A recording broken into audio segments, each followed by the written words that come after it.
नमस्कार मित्रांनो, आपले हिस्टोरिक इंडिया या चॅनलमध्ये परत एकदा पुन्हा स्वागत आहे.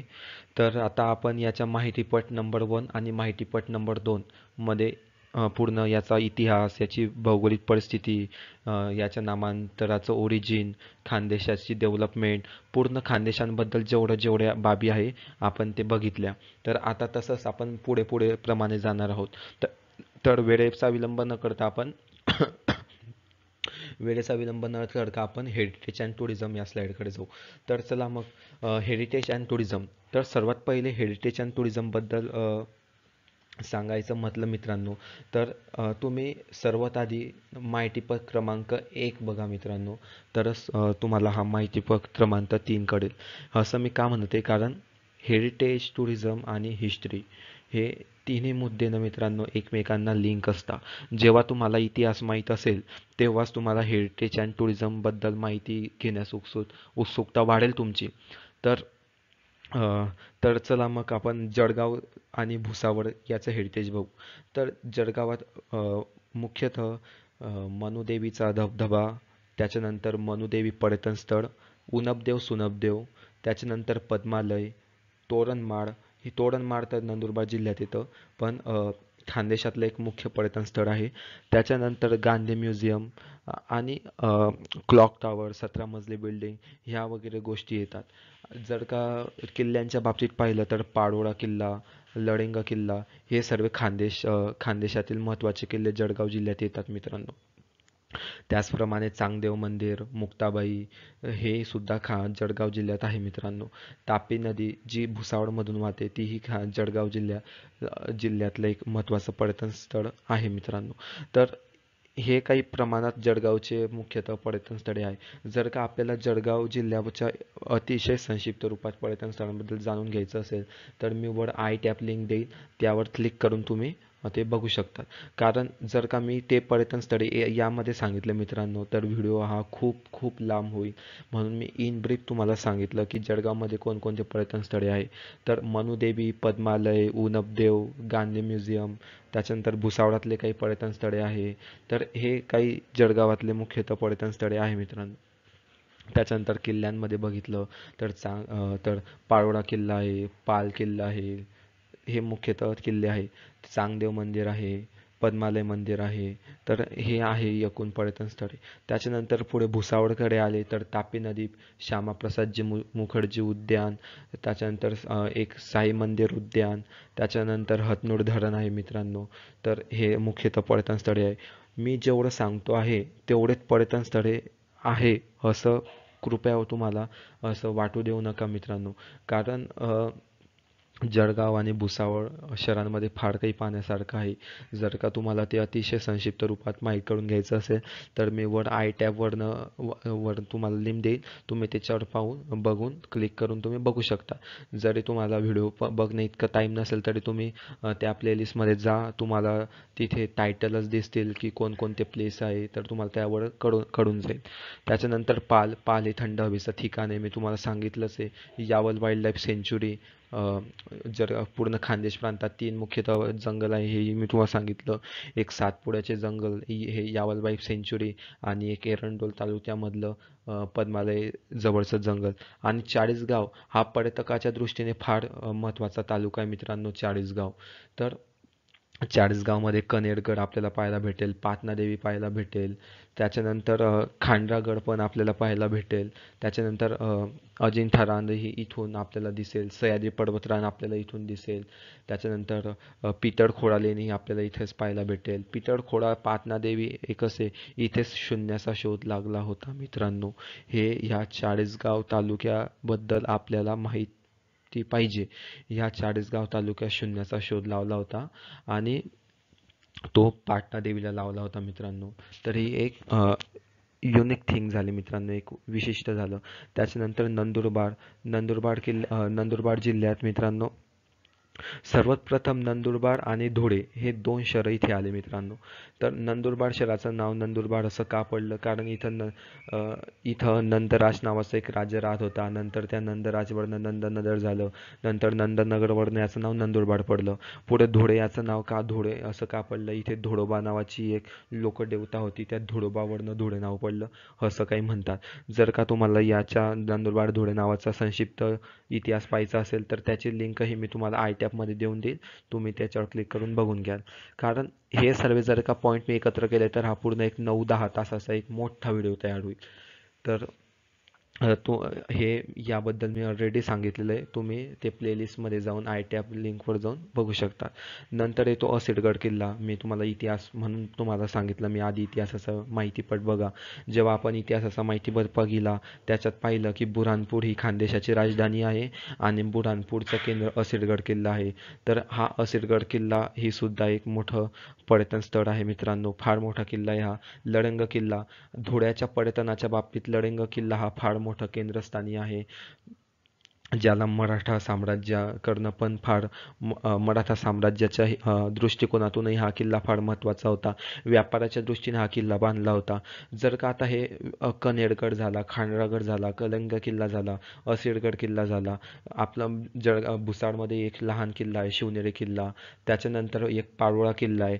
तर असे वेगवेगळे किल्ले आहे. तर असे खानदेशातले 14-15 किल्ले मित्रांनो. जर का या 14-15 किल्ल्यांबद्दल सांगायचं म्हटलं तर परत ह्या व्हिडिओमध्ये ते सांगणं शक्य नाही होणार, कारण एकेका किल्ल्यावर खूप बोलता येईल मित्रांनो. तर ह्या किल्ल्यांची फोर्स इन खानदेश अशी एक प्लेलिस्ट बनवलेली मी. जर का तुम्हाला ह्या किल्ल्यांबद्दल विशिष्ट संक्षिप्त रूपात माहिती करायचं असेल तर मी वर आय टॅबची लिंक दिली आहे. तुम्ही त्यावर क्लिक करून तेही तुम्ही बघू शकता. तर पुढे सारंगखेडा. तर हे जे सारंगखेडा आहे मित्रांनो हे नंदुरबारमध्ये येतं. इथे पूर्ण आशिया खंडातला सर्वात मोठा घोड्यांचा बाजार, घोड्यांचा लिलाव होतो. तर ही सुद्धा एक युनिक थिंग आहे मित्रांनो, जे तुम्ही लक्षात ठेवली पाहिजे. त्याच्यानंतर बुऱ्हाणपूर ज्याला द सिटी ऑफ ताज म्हणता. इकडे बुऱ्हाणपूरमध्ये खूप काही पाहण्यासारखं मित्रांनो. जसं मी तुम्हाला सांगितलं, काळा ताजमहाल आहे. बुऱ्हाणपूरचा जो मोठा किल्ला असिरगड तो किल्ला आहे. आणि अजून फार छोट्या मोठ्या वास्तू आहे मित्रांनो. खरं तर यावर सिरीज करायची होती, पण यावर सिरीज केली गेली नाही. पण पुढे भविष्यात यावर नक्कीच आपण एक सिरीज घेऊन येऊ बुऱ्हाणपूरवर. तर बुऱ्हाणपूर हे फार ऐतिहासिक आणि मोठं ठिकाण आहे मित्रांनो. आणि बुऱ्हाणपूरला सर्वात महत्त्वाचं म्हणजे जयसिंगची समाधी मित्रांनो. जो आमेरचा राजा होता, जो तह करण्यासाठी आला होता महाराष्ट्रात शिवाजी महाराजांसोबत, ज्याला पुरंदरचा तह म्हटला जातो, तोच जयसिंग, त्याची समाधी इथं बुऱ्हाणपूरला आहे. त्याच्यानंतर इथं बुऱ्हाणपूर शहर फार म्हणजे एक असं शोकाचं शहर म्हणून हे ओळखलं जातं. कारण की शहाजहान आणि मुमताज यांच्या प्रेमाचा जो प्रूफ आहे त्याला बुऱ्हाणपूर शहर असे म्हटलात, असंही काही इतिहासकार सांगतात. त्याच्यानंतर पुन्हा एकदा नंदुरबार शहरातलं तोरणमाळ जे आहे मित्रांनो ते फार ट्रेकिंगच्या दृष्टिकोनातून फार महत्त्वाचं पर्यटन स्थळ आहे. त्याच्यानंतर पारोळा तालुका आहे जळगाव जिल्ह्यात. तर हा जो पारोळा किल्ला आहे तोही एक अतिशय महत्त्वाचा किल्ला आहे मित्रांनो. इथे 1857 साली जेव्हा उठाव झाला होता ईस्ट इंडिया कंपनी विरोधात, तेव्हा हे जळगाव शहराचं आणि खानदेश शहराचं प्रमुख स्थान होतं पारोळा किल्ला. आणि येथूनच निंबाळकर घराण्याचा हा आपल्याला इतिहास भेटतो. तर पारोळा किल्ल्याचा संबंध निंबाळकर घराण्याची झाशीच्या राणीशी आहे. त्याच्यानंतर चांगदेव मंदिर. हे चांगदेव मंदिर यादवांनी बांधलं होतं. मी जेव्हा इतिहास तुम्हाला सांगितला तेव्हा सांगितलं की यादवांच्या काळात खानदेश हा फार सुवर्ण युग होता खानदेशासाठी. तर हा जो चांगदेवचं जे मंदिर बांधलंय ते यादवांनी बांधलेलं आहे. यादवांच्या काळात जे बांधलेलं गेलेलं मंदिर आहे त्याला यादवकालीन स्थापत्य शैली म्हणतात. त्याच्यानंतर हे जे चांगदेवचं मंदिर आहे याच्याबद्दल जर का पुन्हा तुम्हाला डिटेलमध्ये पाहायचं असेल तर पुन्हा मी तुम्हाला ती आय टॅबमध्ये लिंक देईल, तुम्ही त्याच्याबद्दल बघू शकतात. तर त्याच्यानंतर चांगदेवच्याच बाजूला हे सर्व चांगदेव मुक्ताबाई हे जे दोन ठिकाण आहे मित्रांनो, तो जळगाव जिल्ह्यातील एक मुक्ताईनगर नावाचा तालुका आहे त्या किल्ल्यामध्ये आहे. तर हे चांगदेव आणि मुक्ताईनगर हे बाजूबाजूलाच आहे. तर जेव्हा तुम्ही चांगदेवला जाल तेव्हा मुक्ताईनगरला जा. तर मुक्ताईवर नगरवर पण मी एक व्हिडिओ बनवला आहे. मी तोही तुम्हाला आयट्यामध्ये देईल. त्याही संक्षिप्त रूपात तुम्हाला जाणं असेल तर तोही तुम्ही बघा. तर मुक्ताईनगरमध्ये संत ज्ञानेश्वरांची जी बहीण होती मुक्ताबाई, आणि ज्या मुक्ताईने चांगदेवाला उपदेश दिला होता, चांगदेवाची गुरु जी मुक्ताई होती, तिचं ती त्यांचाही मुक्ताईनगरशी संबंध जोडला जातो मित्रांनो. आणि त्या मुक्ताईवरनंच याला मुक्ताईनगर असं नाव पडलेलं आहे मित्रांनो. आणि पुढे मुक्ताई माता इथे असं म्हणतात की इथेच लुप्त झाली. जो तापी पूर्णेचा संगम आहे तिथं ते मंदिर आहे. तर असं आहे मित्रांनो. तर बघा, जळगाव जिल्हा मी मी मी पहिले आधीच बोलला की एक तालुका एका क्षेत्रात अग्रेसर असेल याचा अर्थ असा नाही की बाकीचे तालुके हे महत्त्वहीन आहे. बघा, यातला हा जो मुक्ताईनगर आहे तो पर्यटन स्थळाच्या दृष्टीने किती महत्त्वाचा आहे. जो चाळीसगाव तालुका आहे तो पर्यटन स्थळाच्या दृष्टीने किती महत्त्वाचा आहे. जो धुळे आहे तोही किती महत्त्वाचा आहे पर्यटन स्थळाच्या दृष्टीने. तर असे वेगवेगळे प्रत्येकाचं कंट्रीब्युशन आहे ते आपण ओळखलं पाहिजे. तर आता जसं तुम्ही चित्रात बघता आहे, ही आहे यावल वाईल्ड लाईफ सेंच्युरीचं. तुम्हाला हे जो पहिला फोटो दिसत असेल तो यावल वाईल्ड लाईफ सेंच्युरीचा हे जे जंगल दिसते हे ते पहिल्या फोटोमध्ये तुम्हाला दिसत असेल. त्याच्यानंतर हा दुसरा जो किल्ला आहे तो पाल किल्ला आहे. याला तुघलक गेट म्हणतात मित्रांनो. हे गेट मोहम्मद बिन तुघलकाने बांधलं होतं. आणि तुम्हाला जर का पाल किल्ल्यावरचाही जर का संक्षिप्त इतिहास पाहायचा असेल तर तेही मी तुम्हाला त्या लिंकमध्ये देईल. तुम्ही त्यावर क्लिक करून बघून घ्या. त्याच्यानंतर पुढे हा लडिंग किल्ला. बघा किती सुंदर आणि निसर्गाच्या सानिध्यात वसलेला हा किल्ला. हा धुळे शहरात आहे. हा असिरगड किल्ला आहे. त्याच्यानंतर हे तोरणमाळ नंदुरबारमधलं. त्याच्यानंतर हा पाडोळा किल्ला, ही तापी नदी भुसावळ शहरातली. त्याच्यानंतर ही चांगदेव मंदिर मुक्ताईनगर, आणि हे सुद्धा मुक्ताई माता मंदिर मुक्ताईनगर. तर असं आहे पूर्ण जळगाव जिल्ह्याचं, खान्देश शहराचं हे पूर्ण टुरिझम क्षेत्र आहे मित्रांनो. तर या प्रकारे हेरिटेज अँड टुरिझम आहे मित्रांनो. तर तर आता आपण पर्यटन क्षेत्रानंतर आता आपण ह्या प्रांताने पूर्ण जगाला, पूर्ण भारताला आणि पूर्ण महाराष्ट्राला कोणती रत्ने दिले, ह्या प्रांतातून कोणती अशी माणसे झाली ज्यांनी ह्या जगाला एक वेगळंच महत्त्व दिलं, एक वेगळंच कंट्रीब्युशन दिलं आणि एक वेगळीच व्हॅल्यू ॲड केली, अशा आपण पर्सनॅलिटीज आपण आता बघून घेणार आहोत. तर त्याच्यामध्ये सर्वात पहिलं अग्रणीय स्थान येतं आपलं संत मुक्ताबाई. तर तुम्हाला माहीत असेल मित्रांनो, जेव्हा आपण वारकरी संप्रदायाकडे जाऊ तेव्हा संत मुक्ताबाई ही जी ज्ञानेश्वरांची बहीण होती मित्रांनो. तर हा तुम्हाला जो पहिला फोटो दिसत असेल हे ज्ञानेश्वर आहे आणि ही संत मुक्ताबाई आहे. तर चांगदेव आणि मुक्ताबाई, जेव्हा मुक्ताबाईचा उल्लेख येतो तेव्हा चांगदेवाचा पण येतो. तर याची मोठी कथा आहे मित्रांनो. ती कथा जर का सांगितली तर परत व्हिडिओ मोठा होईल. तर मी ती लिंक तुम्हाला, त्या कथेची लिंक मी तुम्हाला आयटॅप लिंकमध्ये देईल. तुम्ही त्यावर क्लिक करून तो व्हिडिओ बघू शकता. तर संत मुक्ताबाई मित्रांनो, तर चांगदेव आणि ह्या चांगदेवाला मुक्ताबाईंनी उपदेश दिला होता आणि चांगदेवची गुरु संत मुक्ताबाई होती, जी की ज्ञानदेवाची बहीण होती. तर यांच्या आशयामुळं इथं ह्या जळगाव जिल्हा पावन झाला आहे. जिथे मुक्ताईनगर नावाचा एक तालुका आहे, त्या मुक्ताईनगर तालुका त्याचं पण या मुक्ताई मातामुळंच पडलेलं आहे मित्रांनो. तर या संत मुक्ताबाई इथं होत्या मित्रांनो मुक्ताईनगरमध्ये. आणि नंतर इथंच असं म्हणतात की त्या इथंच तापी पूर्णा संगमात विलीन झाल्या. म्हणून त्यांच्या या कथेवरनं, त्यांच्या पदस्पर्शाने पावन झालेली ही भूमी ह्या प्रांतासाठी फार मोठी आहे मित्रांनो. त्याच्यानंतर कवयित्री बहिणाबाई चौधरी मित्रांनो. कवयित्री बहिणाबाई चौधरी ह्या एक कवयित्री होत्या. त्यांना लिहिता येत नव्हतं, वाचता येत नव्हतं. बरं, त्यांच्या कविता त्यांनी संकलितही त्यांनी केलेल्या नव्हत्या. मग त्यांचाच एक नात्यातला एक माणूस होता आणि त्यांनी त्या कविता संकलित केल्या आणि मग ते आपल्या जगासमोर आणल्या. हा असा मग त्या माणसाने त्या कविता आचार्य अत्रे यांना दाखविल्या, तेव्हा ते बोलले की हा ठेवा म्हणजे सोन्याचा ठेवा आहे, याला जगासमोर आणलंच पाहिजे. आणि तेव्हा बहिणाबाई जगासमोर आल्या मित्रांनो.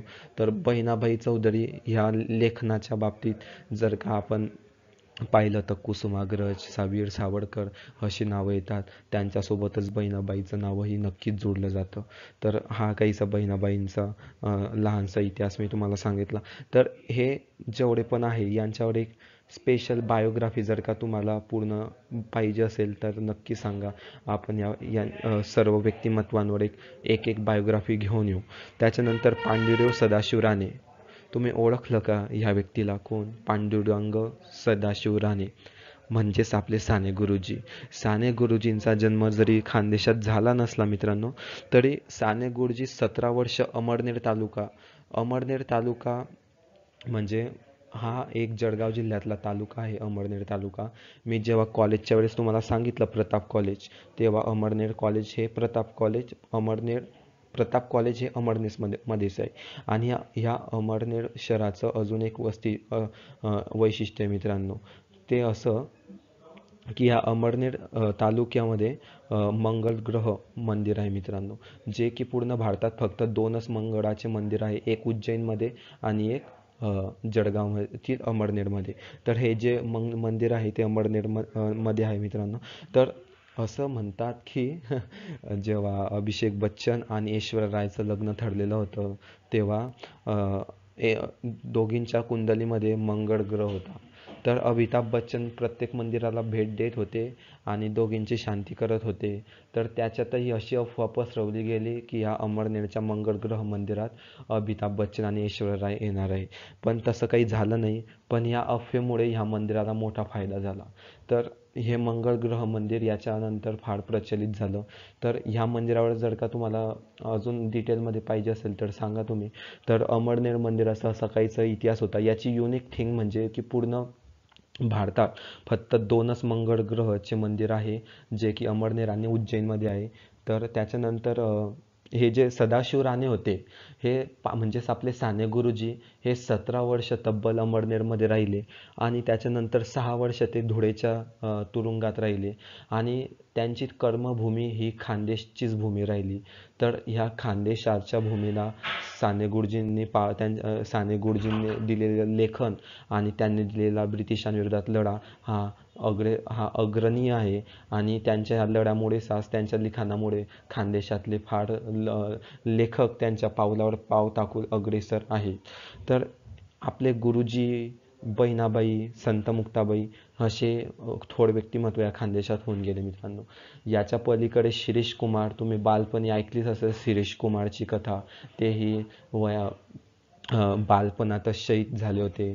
तर ती ही एक वेगळी स्टोरी आहे, तुम्हाला माहीत असेल अशी मी अपेक्षा करतो. जर का माहीत नसेल तर ती आपण घेऊन येऊ. तर शिरीष कुमार हे नंदुरबारचे होते.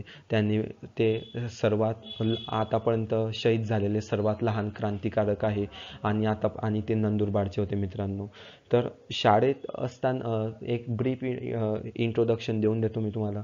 शाळेत असताना शिरीष कुमार होते, त्यांनी इंग्रजांना विरोध केला होता आणि इंग्रजांनी मग त्यांना गोळी घातली होती आणि ते शहीद झाले होते. तर त्याच्यानंतर बाळ सीताराम मर्ढेकर हे लेखक होते. त्याच्यानंतर उज्ज्वल निकम कोणाला माहीत नाही, तर हे उज्ज्वल निकम ही जळगावचे आहेत. तर उज्ज्वल निकम यांनीच कसाबला जेव्हा 26/11चा अटॅक झाला होता आणि कसाबला फाशी दिली होती, त्याच्यात भारताकडनं जे वकिलीचं प्रतिनिधित्व करत होते ते हेच उज्ज्वल निकम होते मित्रांनो. त्याच्यानंतर हरीश साळवे म्हणजे जे आपण कुलभूषण जाधव तुम्हाला माहीत असतील, जे की भारतीय एजंट आहे, या गुन्ह्यामध्ये पाकिस्तानमध्ये आजही जेलमध्ये आहे. तर ह्या कुलभूषण जाधवची फक्त 1 रुपयात केस लढली गेली होती आणि ती हरीश साळवेंनी लढलेली होती मित्रांनो. तर हे धुळ्याचे आहेत. तर बघा, सर्वीकडनं रत्न निघाले, जळगाव, धुळे, नंदुरबार. तर कोणताही जिल्हा लहान नाही, कोणताही जिल्हा मोठा नाही. आपला खानदेश प्रांत बघा किती मोठा आहे मित्रांनो. त्याच्यानंतर सुरेश जैन सुरेश जैन हे एक मोठे इथले पॉलिटिशियन होते मित्रांनो. यांनी एक हाती बरेच वर्ष 10 वर्षापेक्षा जास्त यांनी जळगाववर सत्ता स्थापित करून ठेवली होती. या जळगाव जिल्हा यांच्याच प्रतिनिधित्वाखाली विकसित झाला मित्रांनो. आज तुम्हाला जो काही जळगाव जिल्हा दिसतो तो ह्या पॉलिटिक्स लीडरचीच ही देण आहे, सुरेश जैनचीच ही देण आहे. तर पुढे त्यांच्यावर चार्जेस वगैरे लागले तर आपण त्या मुद्द्याकडे वळणार नाही. बस तुम्हाला जे फेमस पर्सनॅलिटीज आहे त्याबद्दल अवगत करायचं आहे. त्याच्यानंतर भंवरलाल जैन. त्याच्यानंतर तुम्हाला जी मी जैन इरिगेशन सांगितलं ते आम्ही बोललो होतो की ह्या जैन इरिगेशनची स्थापना कशी झाली, काय झाली. तर त्यांची स्थापना जो फाउंडर होता मित्रांनो त्यांचा, तेच हे भंवरलाल जैनजी होते, ज्यांनी ही जैन इरिगेशन भुसावळ आणि भुसावळमधले बरेच कर्मचारी इथे काम करतात. तर एकूण एक पूर्ण खानदेशाला जे ही इंडस्ट्री गेली या भंवरलाल जैन यांनी, ते हेच भंवरलाल जैन आहेत. त्या जैन इरिगेशनचे संस्थापक भंवरलाल जैन आहेत. त्याच्यानंतर मी तुम्हाला बोललो की जळगाव म्हणजे सुवर्ण नदी, द सिटी ऑफ गोल्ड.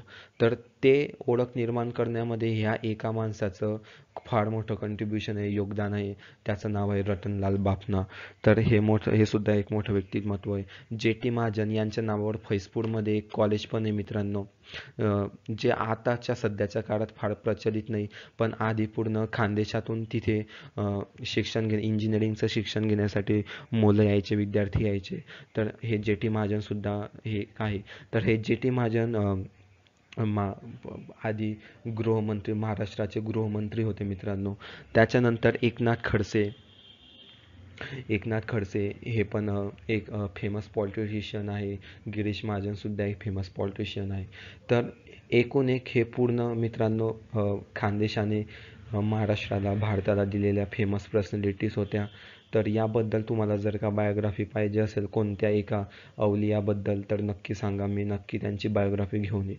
तर आता आपण पुढच्या भागाकडे जाऊ. तर बघा, त्याआधी तुम्हाला हे दिसत असेल, या बहिणाबाई चौधरी आहे, हे शिरीष कुमार मेहता, हे उज्ज्वल निकम, आणि याबद्दल सांगायचं राहून गेलं, मृणाल ठाकूर. तर सध्या करंटमध्ये एकदम प्रचलित असलेली अभिनेत्री मृणाल ठाकूर ह्या पण धुळ्याच्याच आहे. तर ह्या मृणाल ठाकूर ही धुळ्याच्याच आहे मित्रांनो. तर हे तुम्ही लक्षात ठेवलं पाहिजे. तर आता आपण तर तुम्हाला पर्सनॅलिटीजबद्दल माहीत पडलं. आता आपण पुढच्या भागाकडे वळू. Interesting fact. तर इंटरेस्टिंग फॅक्ट म्हणजेच अशा कोणत्या गोष्टी आहेत, हा शेवटचा पॉईंट आहे मित्रांनो आपल्या माहितीपटाचा. तर अशा कोणत्या बाबी आहेत ज्या या खानदेश प्रांताला वेगळं बनवतात.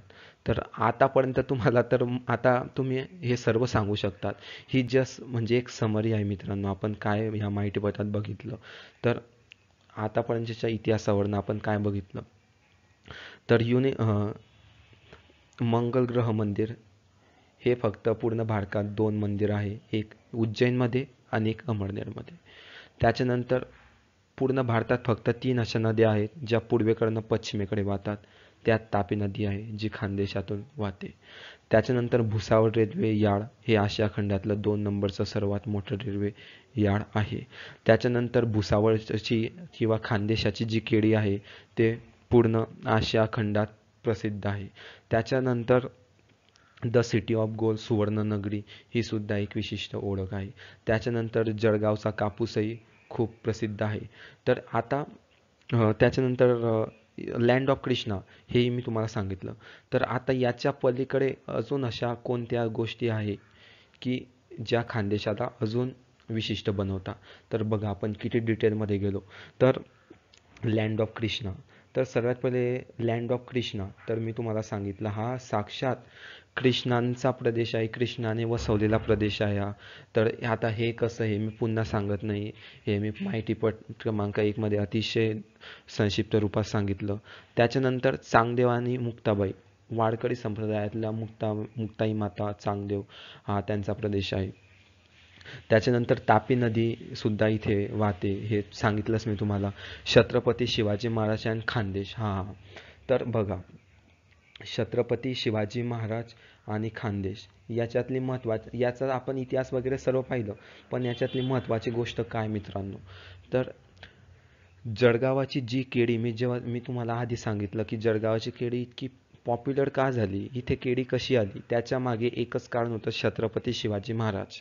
तर कसं, तर मित्रांनो, जेव्हा शिवाजी महाराजांनी आपलं स्वराज्य वाढवण्यास, आपल्या स्वराज्याचा साम्राज्य विस्तार करण्यास प्रारंभ केला, केव्हा त्यांनी खानदेशाही तही स्वारी केली आणि खानदेशातही सुभे त्यांनी जिंकून घेतले, जसं की ठारनेर वगैरे झालं. मी तुम्हाला हे सांगायचं कदाचित राहून गेलं असेल की हे ठारनेर आणि कडवंद काय आहे.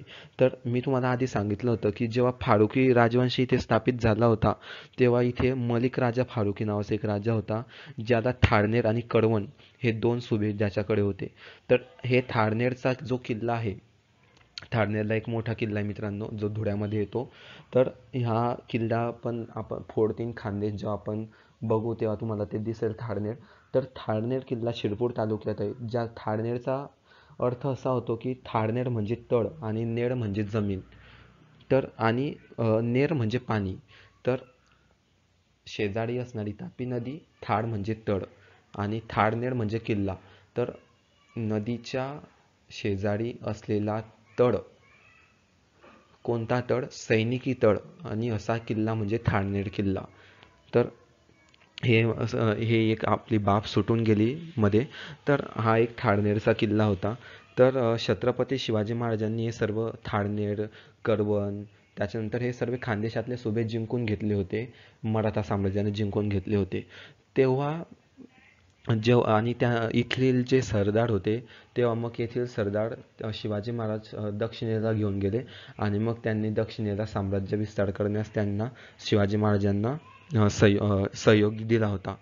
मग नंतर काय झालं, शिवाजी महाराजांनी दक्षिणेत जेव्हा त्यांची नेली, तेव्हा त्यांना तिथे केळीचे पिके दिसले मित्रांनो. तेव्हा त्यांच्या लक्षात आलं, केळी हे असं फळ आहे की जे युद्धात सहज खाल्लं जातं, ज्याला कोणत्याही प्रकारचं शिजवावं लागत नाही, कापावं लागत नाही, तोडावं लागत नाही आणि ते अतिशय सहजतेने आपण नेऊ शकतो. तर असे काही ते दक्षिणेतून त्यांनी ते कंद उचलून आणले शिवाजी महाराजांनी आणि खानदेशातील काही सरदारांना दिले आणि त्यातीलच काही कंद ह्या खानदेशातील सरदारांनी, जे सरदार होते रावेड, सावदा, यावल इथले होते, त्यांनी ते तिथे लावले आणि पुढे ते कंद इतके इथे भरभराटीस आले, कारण तापी पूर्णा गिरणाचा प्रदेश होता, सातपुडाचा प्रदेश होता आणि इथली सुपीक इतकी जमीन होती की त्या कंदांना च्या लागवडीसाठी खूप ही आल्हाददायक ठरली ही जमीन. आणि या जमिनीमुळे ते केळीचे कंद इथे बहरले, फुलले आणि त्याच्यामुळं इथे केळी मित्रांनो प्रस्थापित झाली आणि केळीचं उत्पादन ते 16व्या शतकापासून तर आतापर्यंत बघा, आतापर्यंत खानदेशाची जळगावची केळी साता समुद्रापार जवळपास सेंट्रल एशिया म्हणजे पाकिस्तान, अफगाणिस्तान, अझरबैजान, उझबेकिस्तान तिथंही जळगावची केळी जाते मित्रांनो. तर ही छत्रपती शिवाजी महाराजांनी खानदेशाला दिलेली मोठी देण होती. त्याच्यानंतर ब्रिटिश आणि खानदेश याच्यात काय हे होता, जसं शिवाजी महाराजांनी दिलं तसं ब्रिटिशांनी खानदेशाला फार दिलं. एक तर मी तुम्हाला ते भुसावळचं जंक्शन सांगितलं मित्रांनो. त्याच्यानंतर मुख्यतः काय झालं होतं, जेव्हा 1818 साली ब्रिटिशांनी पूर्ण भारत जिंकला आणि त्यांना दिसलं की आपल्या लंडनमध्ये, मँचेस्टरमध्ये कापसाची किंमत खूप वाढत आहे आणि तेव्हा त्यांना अमेरिकेला त्यांना तह द्यायचा होता बाजारपेठांच्या बाबतीत. तर लंडनला अमेरिकेला तह द्यायचा होता बाजारपेठांच्या बाबतीत. तर या कारणांमुळे इंग्रजांनी नव्या बाजारपेठा शोधायला सुरुवात केली आणि त्याच्यातूनच मग त्यांनी भारतातही त्यांनी बाजारपेठा शोधायला सुरुवात केली आणि त्याच्यात त्यांना खानदेशाच्या जमिनीबद्दल माहीत पडलं आणि मग त्यांनी इथे कापूस आणला आणि त्यांनी इथे कापूस लावायला सुरुवात केली मित्रांनो. आणि ते म्हणतात ना की खानदेशाची माहिती अशी आहे की इथे माणूस पेरला तर माणूस उगवेल. तर तसंच जशी केळी लावली होती, केळी बहरली, तसंच इथं कापूस लावला आणि कापूस बहरला. तर कापूस आणि केळी हे इतके इतके इतके प्रसिद्ध झाले मित्रांनो खानदेशाचे, की ते आजही तुम्हाला त्याचा इम्पॅक्ट दिसेल खानदेशाच्या इकॉनॉमीवर. आणि भारताच्या पूर्ण ॲग्रिकल्चर सेक्टरवर केळी उत्पादन आणि कपास उत्पादनावर खानदेशाचं खूप मोठं योगदान आहे मित्रांनो. तर तुम्हाला हे समजलं असेल यावरनं की छत्रपती शिवाजी महाराज आणि खानदेशाचं काय नातं आहे, आणि ब्रिटिश आणि खानदेशाचं काय नातं आहे. त्याच्यानंतर फैजपूर अधिवेशन झालं होतं. तर पूर्ण पूर्ण जेवढा पण आपला पूर्ण भारत देश होता, त्याच्यानंतर तुम्ही पूर्ण जग म्हटलं तरी चालेल, कारण तेव्हा महात्मा गांधी ही खूप म्हणजे पॉप्युलर पर्सनॅलिटी बनून गेली होती. आणि ह्या फैजपूर अधिवेशनाला महात्मा गांधी आलेले होते. फैजपूर फैजपूर म्हणजे हा जळगाव जिल्ह्यातला एक तालुका आहे मित्रांनो. तर तालुका म्हणजे एक गाव आहे जे भुसावळ शहरापासून काही किलोमीटर अंतरावर आहे. फैजपूरला जत्रा पण भरते खंडेराव महाराजांची. तर त्याला पण तुम्ही नक्की जा. तर फैजपूर याच्या पण नावावर फार कॉन्ट्रोवर्सी आहे. तर फैजपूरला एक अधिवेशन भरलं होतं. तुम्ही जेव्हा फैजपूरला जा तेव्हा तुम्ही ते जागा बघू शकतात की कुठं अधिवेशन झालं होतं. हा जो तुम्ही फोटो बघत आहात तो फैजपूर अधिवेशनाचा आहे. तर फैजपूर अधिवेशन इथे भरलेलं होतं. इथे महात्मा गांधी मोठे मोठे पर्सनॅलिटीज आले होते. तर ह्या 1937 मध्ये हे अधिवेशन झालं होतं. तर आता या अधिवेशनात काय झालं होतं, हे अधिवेशन का झालं होतं, हा एक वेगळा मुद्दा आहे. पण तुम्ही भारताचा जर का स्वातंत्र्य लढा जाल तर त्याच्यात फैजपूर अधिवेशन एक टॉपिक येतो मित्रांनो. तर ते फैजपूर अधिवेशन आपल्या जळगाव जिल्ह्यातील फैजपूर गावात झालं होतं, ज्याला महात्मा गांधी यांनी सुद्धा हजेरी लावलेली होती. त्याच्यानंतर north entry gate of Maharashtra, मी इतिहास सांगितला तेव्हा तुम्हाला सांगितलंच की महाराष्ट्राचं उत्तरीय प्रवेशद्वार हे खानदेशाला म्हटलं जातं. भुसावळ रेल्वे यार्डबद्दल सांगितलं. ऑर्डनन्स फॅक्टरी सुद्धा सांगितलं, कारण 2 ऑर्डनन्स फॅक्टरी हे फक्त भुसावळमध्ये आहे, असं कोणताही तालुका नाही पूर्ण भारत देशात की जिथं एकाच जागेवर 2 ऑर्डनन्स फॅक्टरी आहे. नंतर जळगाव सिटी ऑफ गोल्ड, याला सुवर्णनगरी म्हणतात, ज्याच्या सोन्याच्या शुद्धतेवर कधीही शक केला जाऊ शकत नाही. जर का जळगावचं सोनं म्हटलं तर लोक डोळे बंद करून घेऊन घेतात, इतकं प्रसिद्ध सोनं आहे जळगावचं. City of banana Jalgaon, Bhusawal Savda. तर ही बघा जळगावची केळी. त्याच्यानंतर हा जळगावचा कापूस आणि ही तापी नदी मित्रांनो. त्याच्यानंतर रेल सिटी, हॉट सिटी, हे दोघी संदर्भ जुळतात आपल्या भुसावळशी. मी जेव्हा भुसावळ शहरवर तुम्हाला सांगितलं तेव्हा ह्या 2 सिटींबद्दल हे 2 नावं कशी पडले तेही सांगितलं. आता हा पॉईंट तुम्हाला सांगायचा राहून गेला नवापूरचा. तर हा जो नवापूरचा पॉईंट तुम्हाला सांगायचा राहून गेला मित्रांनो. नवापूर हा नंदुरबार जिल्ह्यातला एक तालुका आहे. तर हा जो नवापूर आहे ना मित्रांनो, याचं जे रेल्वे स्टेशन आहे, याचं अर्धं रेल्वे स्टेशन गुजरातमध्ये आणि अर्धं रेल्वे स्टेशन महाराष्ट्रामध्ये. तर हे एक असं एक रेल्वे स्टेशन आहे, तर जे युनिक बनवतं खानदेशाला. त्याच्यानंतर बुऱ्हाणपूर, सर्वांना माहिती आहे बीबी का मकबरा संभाजीनगर म्हणजेच औरंगाबादमध्ये आहे. त्याच्यानंतर ताजमहाल आग्र्यामध्ये आहे. पण एक अजून असा ताजमहाल आहे ज्याला काळा ताजमहाल म्हणतात, तो बुऱ्हाणपूरमध्ये आहे. त्याच्यानंतर अजिंठा लेणी जरी खानदेशात येत नसली, जरी ती औरंगाबादच्या संभाजीनगर सीमेच्या हद्दीत येत असली, तरी अजिंठा लेणीला भुसावळ शहरातून, जळगाव शहरातून अलगद पोचता येतं. म्हणून अजिंठा लेणीसाठी जितकेही पर्यटक जातात मित्रांनो, जळगाव आणि भुसावळ हे 2 मुख्य शहरं ते निवडतात. तर हे सुद्धा एक इंटरेस्टिंग फॅक्ट आहे मित्रांनो. तर आणि हे मी तुम्हाला बाकीच्या ज्या ह्या फॅक्ट सांगितल्या त्या. तर ह्या इतक्या साऱ्या गोष्टी बघा, इतक्या सारा इतिहास, इतकी सारी भौगोलिक परिस्थिती आणि इतक्या सारे इंटरेस्टिंग फॅक्ट मित्रांनो. तर इतकं सारं तुम्ही जाणून घेतल्यानंतर तुम्ही असं म्हणू शकतात का की आपल्या खानदेशात काही नाही, काही नाही, काही नाही? आपल्या खानदेशात किती काही पोटेन्शियल आहे. आपला खानदेश कोणत्याही बाबतीत मागे नाही. आपला खानदेश शेतीच्या बाबतीत मागे नाही. आपला खानदेश इंडस्ट्रीयल डेव्हलपमेंटच्या बाबतीत मागे नाही. आपला खानदेश पर्सनॅलिटीजच्या बाबतीत मागे नाही. लेखनाच्या बाबतीत मागे नाही. अभिनय, वकील, सर्व या गोष्टी आपल्या खानदेशात पिकलेले आहे, रुजलेले आहे. आता फक्त वेळ आहे ती वाढवण्याची, जगाला समजवण्याची.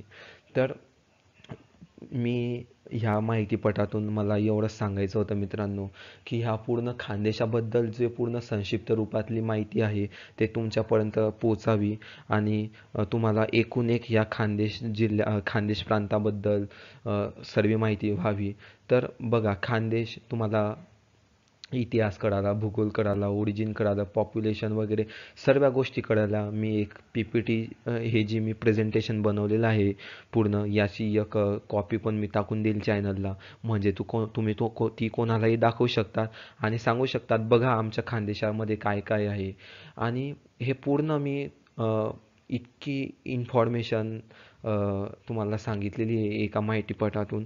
तर तुम्ही पूर्ण हे माहितीपट क्रमांक 1, माहितीपट क्रमांक 2 आणि माहितीपट क्रमांक 3 सर्व नक्की बघा. आणि तुम्हाला आय टॅबमध्ये जे जे लिंक मी तुम्हाला दिलेले आहे त्या नक्की बघा. आणि हा पूर्ण एकंदरीत पूर्ण जेवढाही इतिहास आहे तेवढा नक्की तुम्हाला फार कुठं ना कुठं उपयोग असेल, असं माझं मत आहे मित्रांनो. तर मी अशी आशा करतो की हा पूर्ण the history of Khandesh, land of Krishna हा माहितीपट तुम्हाला आवडलेला असेल. आणि जर का तुमच्या ज्ञानात जर का तीळ मात्र ही जर का तुमच्या ज्ञानात भर पडलेली असेल ना, तर नक्की तुम्ही या चॅनलला सबस्क्राईब करा आणि ह्या व्हिडिओला लाईक करा. एवढं बोलून मी हा व्हिडिओ संपवतो आणि हा the land of Krishna, the history of Khandesh हा माहितीपट इथे संपवतो मित्रांनो. धन्यवाद.